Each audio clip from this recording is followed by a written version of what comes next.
What is up, everybody? Joseph here with my co-host, Anea Bogue. Welcome to Rad Parenting. Super stoked to be here.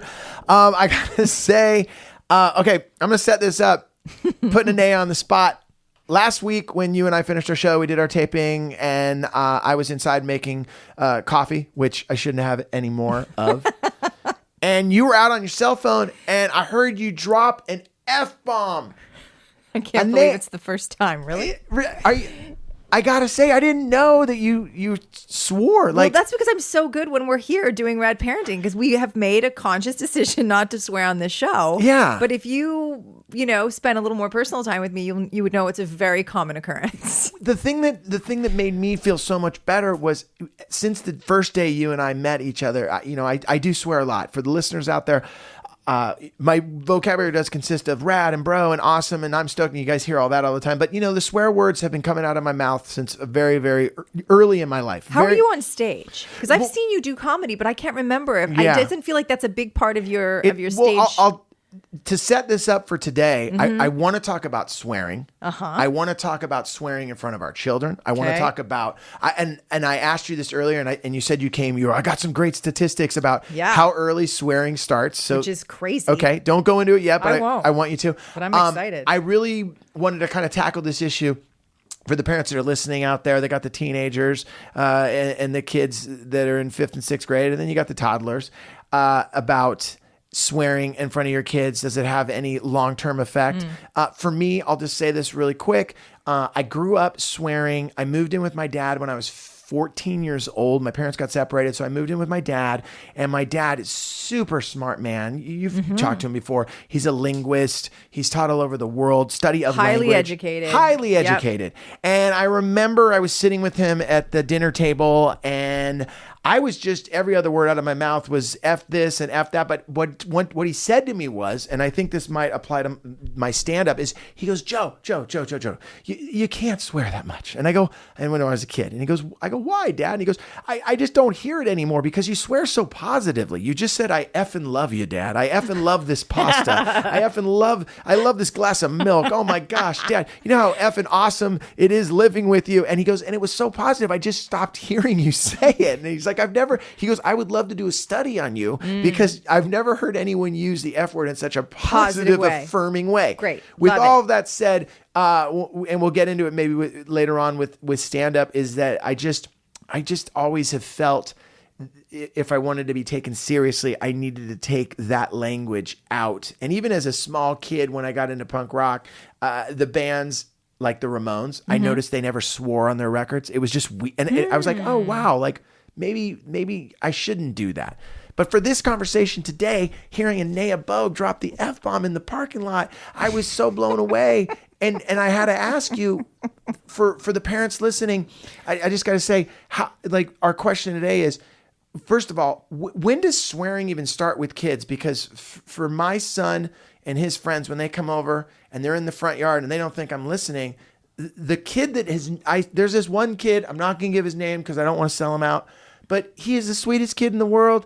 And he is dropping F-bombs all over the front yard. I have to go out there and pick him up after he leaves. Like, I'm tripping over F-bombs. Like, what happened on the way? I tripped over the F-bombs your friends left out there. But when they're around me in the house, they're not swearing. Yeah. There isn't one-on-one swearing. Where is this phenomenon? Like, wow. Gosh, there's so much there, Joe. I love it. Okay, so first of all, let me just go, I'll go directly to the data, which I'm in full disclosure here. I had not actually looked this up, and I find this fascinating. So this one study I'm looking at says that swearing emerges by age 2 and becomes adult-like by ages 11 or 12.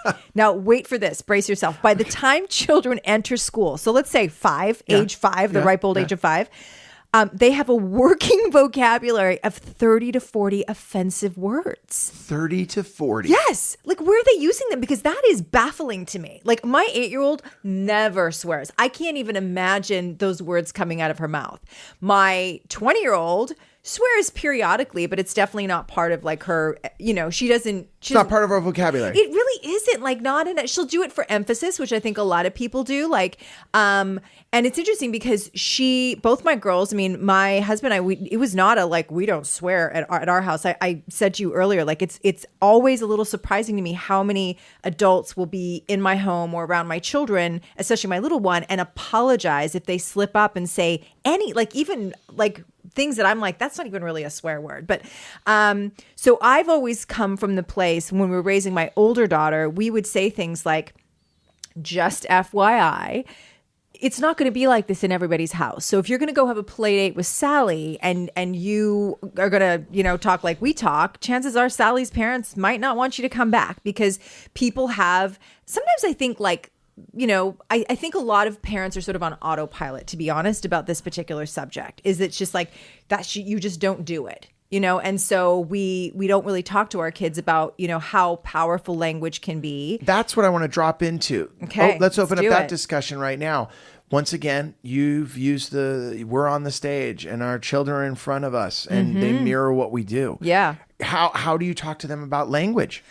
Well, and do you open that discussion up? Yes, because I think it's really important. And I think that this applies not only to like traditional quote unquote swear words, but in general, that words are powerful. It's like they have I would say they have like life force energy, and the intention behind the use of those words. I mean, it's why we have, when do you ever, we still will be like the N word, right? Well, because we have collectively determined that the history of that word is so toxic and has been used in such a demeaning, derogatory, even violent way that you just don't say it, which to me is a really important acknowledgement of the power of words.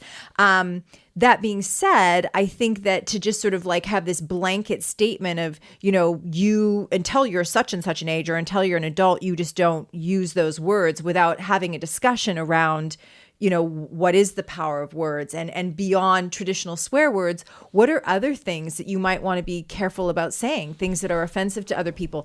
I'm obviously particularly sensitive to words that are objectifying to women, or sexualize women, or are violent towards women. We go back to the JayZ example, who, finally, after having a little baby girl of his own, declared that he was not going to call women bitches in his music anymore. Like that's potent. Like you kind of have this different perspective. Yeah. I'm going to go back and as an example with swear words, using language. I feel that what you're tapping into is you can use the opportunity of your child using a swear word instead of saying, hey, don't use that word anymore, sitting them down and going, all right, let's talk about language. Make it a teachable moment. Yeah. Absolutely. And that's hard in the sense that I know it's a trigger for a lot of you guys out there right now. I know we've talked about respect. I know we've talked about the different type of trigger that your son or daughter can say. And I know for a lot of parents out there, the swearing is definitely a trigger because they grew up with, you do not swear in this household. Mm-hmm. I know people that have told me they never saw their father swear. They never heard their mother swear. And for me, I didn't grow up in that household in the sense that, language, I didn't hear it a lot, mm-hmm. but I would say that growing up using that type of language, my parents both made it abundantly clear to me, and I've tried to make it abundantly clear to my kids, because they'll say, Dad, you swear on stage. Mm-hmm. Like, my youngest, my son, mm-hmm. He'll watch a video and he'll hear him, like you said, the F word can be a very great word to throw in to make a very great potent thing. Also, people laugh when you say the F word. I've just learned that from being on stage. Mm-hmm. And supposedly there's something about whenever you have a word that ends with k, like truck, or the word that I didn't say. Luck. It's weird. It's I don't know. There's a comic told me that once before. What I would say to my son though was, hey, there's a time and place for that particular language. Here I am in this club. It's at night in front of a lot of adults. They're engaging. We're all on the same page of this atmosphere that we're in, this language, not that it's acceptable, but may be used. Everyone's on the same page. That's why you can't roll into class and start throwing out swear words. Now, there was one thing that you mentioned when we were talking about doing this show was a teachable moment with your kids is these words that you're using. Remember, they come along with responsibility, and they also come along with the way people are going to think about you. Can That's you kind right. of dive into that? So yeah, and I want to kind of tread lightly here, because I do think it's important to always be conscious of steering away from making statements to our kids like, if you do that, people aren't going to like you. Okay. Right? I got Because that. we want to be careful that we are not steering them like, you need to be like everybody else, or what should define or determine what you do in the world should be based on what's going to make people like you. That is a just ticking time bomb, in my opinion. But to say, like we said to our daughter, there could be consequences. I taught high school for 10 years, and I would say, and people who are close to me would be like, yeah, she's got a bit of a potty mouth. In 10 years of teaching high school, and let me just tell you, like between the language you would hear in the hallways to just like dealing with almost adults, you kind of sometimes want to drop the F-bomb and be like, look, not once did I slip. And part of that was important to keep a boundary, like to say, I am in a position of authority. I am the adult here most of the time, and diving or dipping into language that is slang, that is, for out on the not a playground in high school, but out on the courtyard or whatever, is going to blur a line that needs to remain intact, right?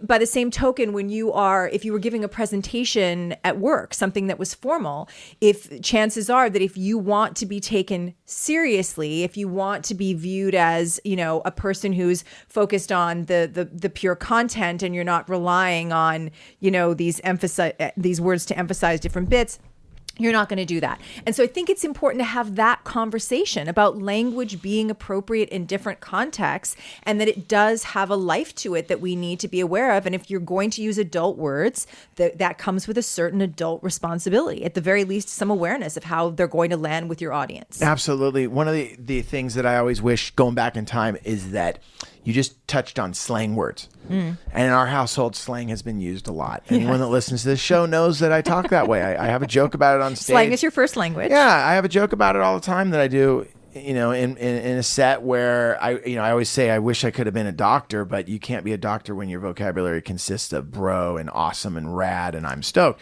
With that said, in my household, what I've realized has happened was the way I speak, my son, now even a little bit with my daughter, the word bro and dude, and sometimes we have these conversations with each other, and my son will call me dude, and I'll be like, dude, don't call me dude, you can't call your father dude. And he's like, what are you talking about? And my wife will step in and be like, Joe, remember, this is what you've modeled. And now what you just said to me is true. I've definitely blurred the lines, the line in our household. And for them, I'd almost like to hear from them what they think. Like, no, Dad, I still respect you, and I still think you're the guy, and I'll listen to you. Or if they're like, nah, you're just the dude, bro, whatever. I don't think it's that way, but I would say this to parents that are listening right now. You really do have an opportunity early on to kind of set up the way that you want your kids to listen to you. And I'm not saying that if I could go back in time, I regret speaking like that. You know what? No, yeah, take that back. I think I do. I think if I could do it all over again, I might not have used as much slang, but it would be super hard because they're with me so much. Yes. They hear me talking to my friends. They I throw the cell phone on speaker, and you got another grown man going, dude, bro, Sib, what's up? Yeah. Oh, dude, are we skating? Oh, dude, that place rips. No way. Bro, hey, you know what? Let's grab some lunch. We'll wedge. I want to wedge, dude. What are you wedging? And my son. What does that even mean? Yeah, you know what my wife wanted to do? What? She wanted to make a dictionary with all the words that I use. And it was going to be like a decoder. Didn't we do that with George W? Wasn't there like a book of Bush-isms? Maybe we need a book of Joe-isms. I think so. But my point being is how do you feel for the parents that are listening right now that they're afraid their son or daughter is going to hear the F word, or, and oh my gosh, it's going to wreck their little mind. And now that you just threw this information in, that by the time they go to school, they got 30 of their own words. Yeah, it's an uphill climb. Apparently. For a parent right now, what would be your advice on, how you kind of want to set the table when it comes to language? Do you ever feel that you do not have enough time in the day to do what you're supposed to get done? You're going to work, you're maybe trying to hit the gym, but you forgot that, I got to pick so-and-so up from daycare. Oh, I got to get my dad over to his doctor's appointment. Oh, I wanted to pick up the house before I left. Wow, check it out. How am I going to get everything done? Well, I'm going to tell you right now, go to care.com. Care.com. Care.com is the world's largest digital marketplace for finding and managing family care. That is right. Family care needs can be unpredictable. You got sick kids, you need someone to stay home. Man, both parents are out there trying to make a living. Your kids get sick. Oh, who's going to stay home? Who's going to miss out on that cash? Now you go to care.com and they'll have someone for you that can look after your kids. Don't stress your life away. Seriously, most working parents worry about their kids every minute of the day. You're more at ease and more focused when you know your kids or your parents or even your pets are well cared for. Best part is this, care.com provides access to a variety of background check options you can purchase to help make sure that you're making the best hiring decision. That's my favorite part right there. They're letting you know there's a million different things for you to check out on the background check options so you know who's going to be there with your kids or with your parents or with your pet taking care of the situation. Care.com. Check it out now. If you go to care.com right now, you ready for this? To save 30% off care.com premium membership, visit care.com/rad parenting when you subscribe, and you're going to get 30% off. Like I said, the world's moving a million miles an hour. You just want to take care of your kids and all the responsibilities. Let care.com help. I think, like all things that we teach our children, nothing should be because that's just the way it is. I think that nothing really takes hold if it doesn't make sense. In the earlier years, there's things that were sort of just, the basics, like, teaching please and thank you, for example. But I think, as soon as you can, it's important to help. I don't think anything is done sincerely without understanding. That's what I'm saying. So if you have kids walking around being like, well, I'm just not going to swear in that context. Why? I don't know, because you're just not supposed to. You don't want anybody. My personal feeling is that we don't want our children doing anything just because, or because somebody said so, because it's setting them up for dangerous territory. I think that this is yet another opportunity to have a conversation about the power of language, which I'm going to say again goes well beyond just swear words. And I want to go into that right now. So we started out with using the swear words. When it comes to language, I know down the road, we're going to be doing a show on consent. We've been talking about that forever. And we got to get Dr. Patricia in here to make that happen. Yep. With that said, with the talk of language with your children, how early do you sit down and start talking to them about what words mean? Like you said, the N word. You know, I remember my son said to me, Dad, what's the worst word out there? Yeah. He goes, is it the F word? Is that the worst word? Right. And I go, no, it's not. And he goes, it's not. And he goes, what is? And I go, N word. Yeah. I go, I'll tell you right now, I ever hear you say that word, it's going to be a different kind of day for you. Yes. Not like, physically or any of that, but like dude, I'm telling you right now, that's just not going to happen. I go, you drop a couple F words. I don't want you, I'd like you not to use that language because I'm not proud. I use that all the time. Yeah. But I'm telling you right now, there is a worse word. And I remember he really took that in and was like, got it. And then the first time he ever heard that word, at a park, he was like, Dad, these kids threw that out there. Yes. And I said, no way that, I'm out of here. I can't even believe you said that. And the kid was like, what are you talking about? Just because they didn't even know, I think, the power behind that word. Yeah. Well, I remember, and Maya Angelou has said many really just potent, powerful, wise things. But I remember hearing an interview or something with her where she talked about that there was an understanding that when people came into her home, that there were certain, like there was language that was just like, she'd hear somebody out of the corner, saying something, she'd be like, not here, because those words stick to my walls. Their energy becomes part of this totally environment. believe that. You know what I'm saying? Totally. And so I think, therefore, like that to me is such a rich conversation, is to say you need to say what you mean and mean what you say, and not flippantly throw words around, not understanding the weight of them, the power of them. And, the thing about language that's so important is our voices and the way that we express ourselves through language is really the bridge between our inner and outer worlds. So my thoughts are going on and they might have words attached to them. Sometimes they're in images, but my sharing of those thoughts with you is a really powerful exchange. And I want to make sure that I articulate what I actually feel, what I actually mean. And having a conversation around something like swearing, which is kind of a light, can be a little uncomfortable or taboo, or, the kids are probably, in my opinion, going to be psyched that you're actually having a conversation about swear words with them. But what a powerful teachable moment to start explaining to them the responsibility that comes not only with words like that, but like when we talk about the N-word, or we talk about, using, racial slurs, or words that have the intent of doing harm, violence without physical contact, but instead communicating violent intent through words. I've always thought it was really strange that, we'll have these ratings for different shows, and like swearing will be out of the question, but you can have people blowing the crap out of each other. Like, are you kidding me? Whoever decided that saying, and yet these are important bits for us to help our children be aware of in the world, and then to make informed choices, and to sometimes learn the hard way. You know what? I slipped up when I said the F word in math class today. I got detention for the next week. Okay, that kind of goes back to what we were talking about. It's all about going back to what you just said, teachable moments. It is. And as a parent, I'll tell you, a lot of times those teachable moments come around at the worst. You're like, is this really happening right now? And it is so hard to just power through your day and be like, oh, you got in trouble for that? Yeah, well, don't say that again. Or, hey, I just heard you swearing out front. No more doing that. Yeah. Hey, you're talking on the phone. You said this. Stop doing that. And instead, what we have to do as parents, and I know for me, is you have to stop at that moment and use that as a teachable moment and put more behind your no and reasons why. Yeah. And another little bit I just thought of as I'm listening to you is I've also heard people say, don't be lazy.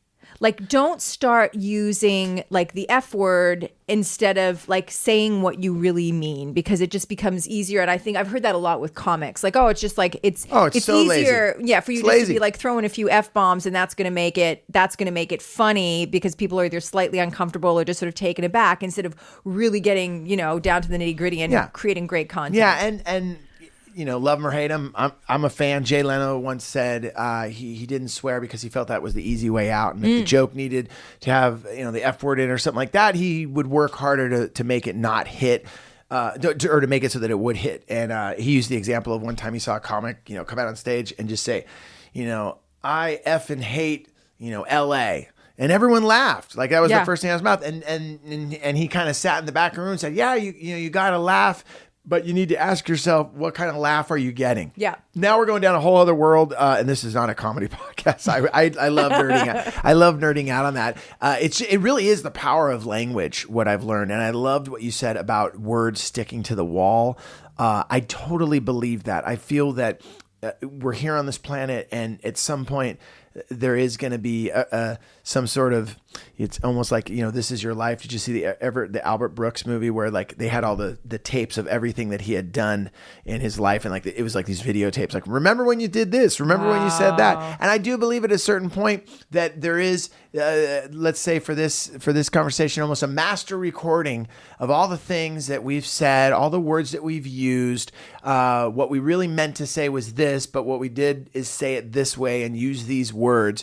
And you got to ask yourself, do you really want to have all of those recordings out there when you don't have an opportunity to go back in time and take back what you said? And or just, what do you want the recording to look like or sound like? And just move through the world consciously. And if we do it as parents, we're going to guide our children to do the same. And I think that's really that's the gist of it. Yep. That's the gist of it. Before you split, for the parents that are listening to the show, do we both agree that even if you don't swear around your son or daughter, after the statistic you just read, that they're still going to have 30 to 40 words before they go to school? I think so. I wish we had the list of those 30 or 40 words. Especially now, let me just say that I'm guessing that this is probably a super recent study. I should have looked at the data on it, because remember that there's one thing to have like with regular network, TV programming or whatever. Yeah. But now that kids have access to other content, like via the internet, there just aren't the same filters. And so, I think that they're probably hearing, and they're hearing it in music now too, in a way that I think, in our generation, it just was not as common to hear it. So anyway. And you did mention with JayZ, like using bitches and hoes as an example. That's been a big thing where my son and I, or daughter, will be listening to music. And when that rolls through, because the style of music they're into pop music, they're into hip hop. So that'll come through. And I'm always the first one to be like, hey, I know you like this jam, but check it out. Do you like what's being said there? That's right. But half the time they're like, they'll say to me, it's Dad, just a song. I know, but sometimes, and I respect that. We're like, Dad, check it out. Like, I know not to refer to women that way. It's part of the song. Sorry, I'm not going to not listen to this jam because of that. And then I kind of go back to when I was a kid. And as much as I don't like it, when my dad would probably walk by my bedroom and I was listening to Crucifix and it was dehumanization. It was about just anarchy and we're going to take over the world. And we're going to blow everything up. He didn't pop his head and be like, hey, you're not building the bomb in there, are you? Like, no, I like Crucifix, whatever. I'm just using them as an example. Yeah. But we do want to be conscious of that. Yeah. We do. I mean, and especially, think about, again, you being in your room, like playing your boom box or whatever, versus kids that are walking around a good portion of the day with the earbuds in and just literally like channeling this language, which again, I personally feel very strongly like spend less time on like the traditional swear words and have your eyes and ears wide open for like the language that is speaking in a derogatory way about different people in the world, that is objectifying, that is violent, that is encouraging violence, that is sexist, all those things. racist. That's the stuff that I think that we really need to look. That's the things that are going to truly define the human beings we are versus words that we happen to throw out for to be cool or to make a certain exclamation or whatever.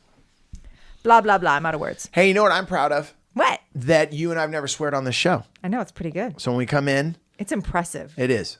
It is. And the whole entire time I've been on the radio, I'm coming up my 13th year. I've never swore on a program. I've never in an interview dropped an F-bomb or anything like that, which is really weird because literally I walk out of the room and I kind of slip back into I know who I am. It's fascinating. But it's really funny. I'll just leave everyone with this. For the parents out there that do swear and they're like, oh gosh, I'm aware of it. Try to take a day and every time you're about to use those words to describe your feeling or what you're trying to say, stop yourself for a second and don't use it. And it's fun because you find yourself picking other words and using other adjectives and using other adjectives to describe those feelings that you're trying to get out instead of saying that one F-bomb that just summarizes everything. You know what I think would be a great exercise? I hear a lot about, I've of course never done this because I would lose every time, but is people who have like the swear jar, like every time you say a swear, you got to put a quarter in or $1 in. If you're not heard of this, like this is what some parents do. I totally know. You know what I think would be a great alternative is if your kid swears and that's the thing you don't want them to do, or just even as, again, to follow on this sort of teachable moment, is that you come up with like a vocabulary word of the week that's actually going to expand their vocabulary that they have to use as punishment for using much more simple language. So you're saying that like the thesaurus is in the car with you when you're driving them around? Sure. All right. You know what? I thought you were going to say this, that if your son or daughter swears, pay them. I thought you were going to say I thought you were going the other way. No. All right. That's a challenge. All right. For the parents out there, I'm going to tell you right now. If anybody does that, I want to know about it. Yeah. And I'm telling you guys right now, I'm not going to be able to pull that off. I'm just going to swear less. I'm going to swear less and pick my words and continue down the path of maybe using other words so that when I hear that final recording, I know there's plenty of F-bombs on there and I know there's a lot of stuff that I said that was really, really stupid and silly, but I'm going to try to... say what you mean what you say. Yeah, and after the age of 50, maybe my record... You know what I'm going to do? You ready for this? The first half of my record... side one, there's a lot of swear words. Now when you flip it over, because I'm turning 50 this year, it's going to be a different vibe. Nice. Love it. Different energy. That's a good idea. Thank you guys so much for listening to Rad Parenting. Once again, hit us emails, questions, concerns, anything that's on your mind. I always tell you guys to hit me up at radparenting@gmail.com. And spread the word of the show. Like us on Facebook. Like us on Facebook for sure. Go to our Rad Parenting Facebook Share page. when we share our episodes. We want more people listening. And that's one of the things we don't really do on the show that much, you guys. I know when you listen to other podcasts, they really hit home. Do this, do that. And They have the commercial in the middle, and it's just Anea and I in a room running this ourselves, literally. But the more you guys share the program and the more you turn it on to your friends, the better. And with that said, I want to thank you guys all for listening. And Anea and I are out of here. And be sure to write a review on iTunes if you can. Yeah. All right. My name is Joe Sib. And Anea Bo. And we're out of here for Rad Parenting. Late.